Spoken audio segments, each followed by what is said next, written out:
हमने क्या पढ़ा? Atomic mass. क्या पढ़ा बेटा? Atomic mass. लेकिन एटॉमिक मास क्या होता है? It's a mass of single atom of an. क्या होता है बेटा एटॉमिक मास?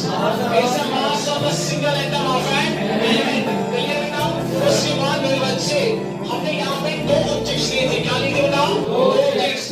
पहले ऑब्जेक्ट का मास कितना है बेटा? दूसरे का बेटा? बेटे can I write this as 5 into 1 kg? लिख सकते हैं बेटा? Can I write this as 10 into 1 kg? Clear बेटा? Can I say that this object is 5 times higher than 1 kg? Clear बेटा? Similarly, can I say that this object is 10 times higher than 1 kg? Clear है मेरे बच्चे? तो ये जो 1 kg है बेटा, ये क्या बन गया? ये एक स्टैंडर्ड बन गया। क्या बन गया बेटा? एक स्टैंडर्ड बन गया, एक रेफरेंस बन गया। क्लियर है बेटा? क्या केमिस्ट्री में हम बेटा जरूरत है ऐसे किसी स्टैंडर्ड की?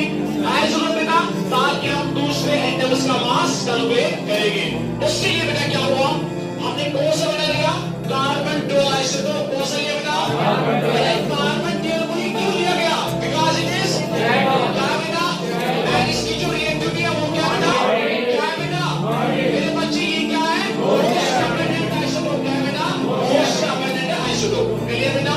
उसके बाद बेटे ये जो कार्बन 12 है, क्या मैं इस 12th पार्ट को लिख सकता हूँ 1/12 मास ऑफ?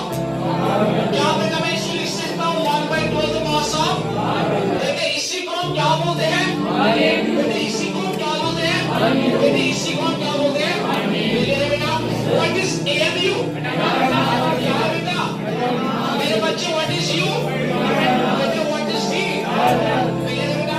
उसके बाद बेटे साइंटिस्ट से एक टेक्निक यूज करेंगे। कौन सी बेटा? कौन सी मेरे बच्चे? Mass spectrometry. बेटे बाय यूजिंग मास स्पेक्ट्रोमेट्री इस पूरे एटम का जो बेटा ये जो पूरा कार्बन 12 है इसका मास जितना निकल